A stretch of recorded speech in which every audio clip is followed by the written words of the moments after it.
Welcome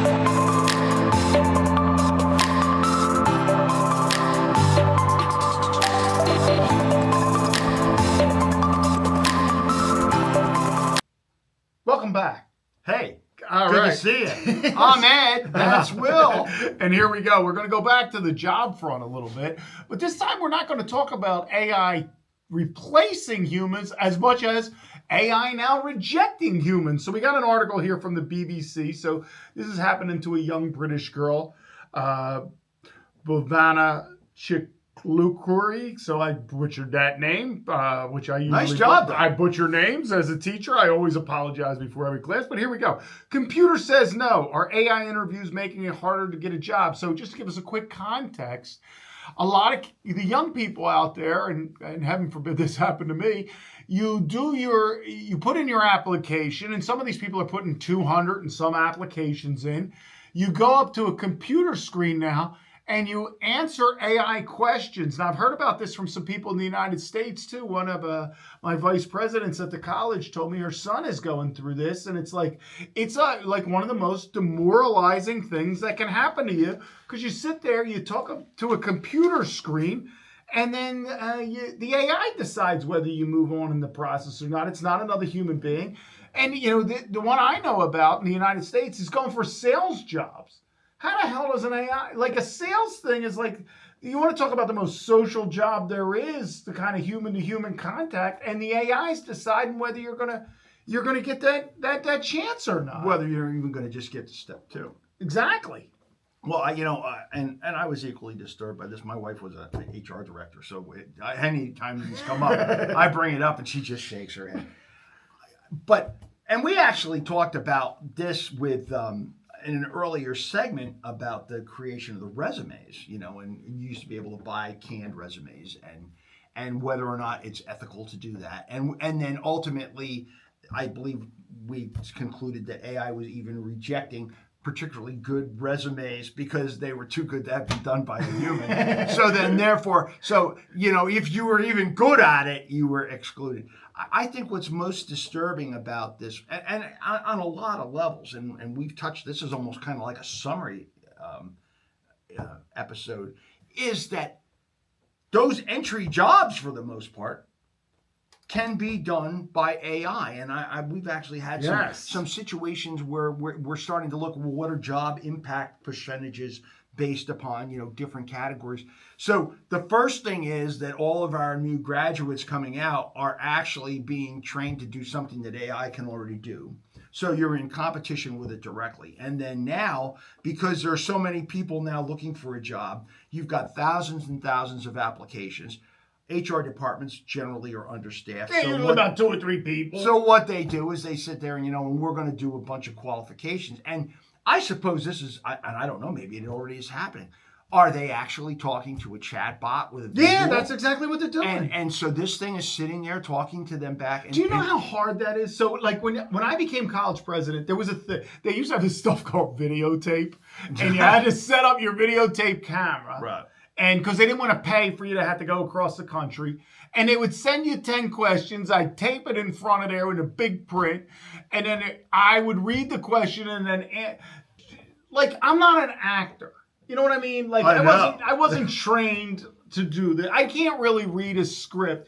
These were horrific. I cannot even imagine doing this digitally with a machine evaluator, of all things now. How could that possibly know if I'm a good employee or not? And let's take this one further. I mean, like we've talked about, the romance with the machines from one side, but now let's talk about, we're talking about a vision of an individual, which is basically speaking to you, I guess if it's that sophisticated, that's virtually adversarial when it comes right down to it, because this is going to be the one who's going to sit there and decide whether or not you're going to go to step 2. But I'm going to blame lawyers for part of this, because guess what? There's a surprise. No, guess what's really great about this? You can't sue me for rejecting you for some classification, because I had nothing to do with it. It was AI. And that's one of the reasons I use Merlin, by the way. When somebody sues and the lawyer gets me in a deposition and goes, "What did you mean here?" I'm going, I didn't mean anything. A machine wrote it for me. That's literally my way out. Because you can't trust people anymore. So we brought some of this on ourselves, but the damn lawyers are involved. Trust me, this is about lawyers in the end. Well, I know that's why companies are doing this. There's probably even a logistical issue involved here. Well, you want to go there, but I'm going to go with the Well, lawyers. I know, and you always call me the apologist, but you know when Don't apologize for lawyers, please. No, I didn't. All right. No, I didn't. I can take the AI. But you know, when first of all, I think probably one of the most humbling experiences has to be that you're looking for a job. Because first of all, let's face it, you're looking for a job because you got to do something. It's like you need money. All right, let's go through our process for a second, just before, because I think you're onto something. I just want to put this in there before you get it, before you say what you're going to say. When you and I applied for a job, right? All right, I had to do the videos, but most of the time before going for something where they had to fly me across the country and they didn't know whether they wanted to make that investment or not, we went into somebody's office. There was a firm handshake, eye-to-eye contact, which I was always horrible at, and there was your demeanor. There were a lot of things people looked at. All right, some of it flawed, some of it not flawed, but here was what was good about it. You left the interview. Sometimes you had a good feeling, sometimes you didn't. There was an emotional aspect to it always because of what it is, but it took a couple weeks to get your answer. And you might, especially when you were just starting out, you're trying to get a job for the first time maybe you had like 6 or 7 of these babies lined up. And you got a little bit better in each one. And you get your confidence grew. And you're like, all right, well, I blew that first one because I wasn't ready for those kind of questions. Or some goofball asked you some stupid question like what kind of animal you are. Like that meant anything, right? We talk about a lazy-ass question. Not that I have an opinion about those kind of questions. No, not at all. But here's what I would say. You could build your confidence. Or you had a couple days to go through where you're like, you got your confidence back. And eventually you got a job. Now, 2 minutes later, you get your rejection. Maybe you got 8 of these things lined up in a day. By the end of the day, mix for a bad day. I don't know how you recover from that. But let's even go one step further. When you have a human interview, I can get done and I could say to myself, all right, either A, the guy and I had nothing in common. Okay, yeah, fine. Wasn't a good fit. Or I didn't do well myself. So let's actually bring this down to it, and this is what the future looks like, folks. An it is going to determine whether or not you made a good impression. It has no feelings. It's a totally analytical process. I don't know whether it does or doesn't look at your appearance at all and try to determine something from that. Who even knows what the criteria are, because that would be grounds for a lawsuit. So you're going up before a screen and you're trying to impress the machine to give you a chance to talk to the human. And you still might get bounced out by the human. But like you say, 2 minutes later, you're unacceptable. Rejected. Adolescents or young adults, their egos are fragile to a degree, and they're being judged by a machine based upon a bunch of arbitrary things that have really nothing to do with your ability to convey yourself.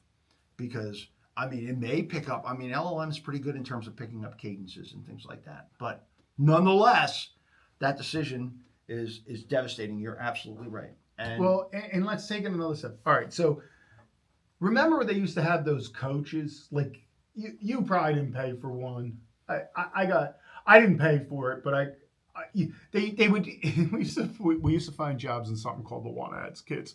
So what this was is you go to your newspaper. This used to be this paper that came out, and usually Sunday had or Saturday had the Want Ads, depending on what city you lived in. And you went through. There'd be these little ads that would be like, help one. It would be, but there would be some in there where you'd get to the interview and it was really a sales pitch by a company that'd be like, we'll fix your resume. That may or may not have happened to you. It was bait. Yes. Yeah, there was bait things in there that kind of got you, and then it'd be like, all right, for $1,000, we guarantee we'll get you a job. God knows what that job would have been. I didn't have $1,000 to give them, but I remember this. So, thinking that way, this has got to be the absurdity of an AI arms race here in job getting, because if I'm out there and I know how to program this, why don't I create a company for the interviewees now to put an AI in front of the other AI. We already know they're doing that with the resumes. Well, and I think that's And then, then the people are just gone. Well, there you go. At least for the most part, and then it's going to just be decided by iRobot in terms of who's the best. I'll just bring things into perspective, because when I did my first job interview, and I was as a press photographer, and hang on, folks, starting pay $175 an hour. What righteous bucks. And but you went in and you're sitting there and you're being judged, but at least you're being judged by the person who's going to decide whether or not they're going to carry the ball for you or not. These AI interviewers, they have no skin in the game whatsoever. I mean, even if they come up with a good or a bad applicant, it doesn't matter. Actually, nothing matters, and it's just looking for something, and we may not even necessarily know what it is. No wonder they're depressed. Well, I mean, again, so when I try to hire someone, and I'm the first guy to admit I'm the last person you'll see at our organization, and frankly, the decision will be made by the time it gets to me anyway, because it's not my skill set. It really isn't. But my hope is that the people who have done the interviews for the organization have put an emphasis on productivity. Like I want people who are going to be productive, right? Decent, ethical. Like I'm looking for, here's kind of what I always tell people. I can teach anyone how to do education, but I can't teach you how to be a good person. I can't teach you how to be a quality individual. I can't teach you a work ethic. Those intangibles are so vitally important to the outcomes of any good business, right? Those are what we really need. I can teach any skill to anyone. That's what I do for a living. But I can't teach the fundamentals. How does AI get to the fundamentals? Well, let me ask you this. Do you use spider sense? Well, mine is bad, so no. I hope the people I hire. I sold. I sold cars. We had a board member named Craig Dana. We both served with, and he once said it this way about. And he was an attorney. He was a good attorney, by the way. I'm going to say something nice about an attorney. Craig was good, but he had done a lot of education. And someone once asked, why do these guys always? Why do they let people get this far before taking any kind of disciplinary action or something like this? And Craig would be like, don't you understand? All teachers are kindergarten teachers in the end. We try to look for the best in there. Well, I'm the worst. I'm the worst kindergarten teacher. So no, I should not hire anybody if you want to. And I told you were on my board. You were my boss. I said that out loud. I'm like, I'm just so bad at this. But let's go back to this, because we didn't even get a chance to find out that you were bad yet, because this process that we're looking at, and it's you know what it is? It's already dehumanization. Yeah, it's terrible. It is, and you're how does a young person get past the digital wall? That has already. So we're looking at the current generation, new starters who are looking and having to deal with this process. Their first lesson is, how do I convince the AI entity that I'm the one? Do you realize what a change that is? Well, how is that good? All right, so I'm going to go back to me being a kindergarten teacher. So I recognized pretty early on that, I shouldn't be the picker of the person, right? Mm-hmm. But sometimes they're like, well, you got to interview 3. And then I would get the group, whoever to interview, in higher ed, they have search committees. So it's like, I'd get the 6 people in. I'd be like, all right, what do you guys think? Because I want them, because I know my talent isn't there. But here's what I did develop the talent to do. Even if I knew who they probably picked, it was, and I thought the person was a good fit, it was selling them on the value of working for our organization and empowering them and motivating them to want to do a good job. And then even if I knew the other 2, if I was interviewing 3, were probably not going to, there's so few people trying to work in this industry now. I'm lucky I get 1 half the time. But I would be like, I would build that person, even if I knew they were going to get the rejection letter, I wanted them to leave knowing, all right, you might not be the right fit for this particular organization, but you got a value, and you're going to be a good fit for somebody else. And I wanted them to leave with that positive feeling. How would you get that in this scenario? Well, I'm going to actually even go one step further, because in today's world, and I came from the day when like you got a score in percentages, or you got an A or a B or a C, and if you got an award, it was because you did something, not because you participated. So the first problem that we have is nobody wants to say to anybody that they're not qualified, because it's just like, and you know what? It's a crappy thing to have to do, because you have to make a decision. But I'll also say it was very valuable to me. Like I've been on the receiving end of that, where someone said, "You're not ready for this. Here's what you need to do."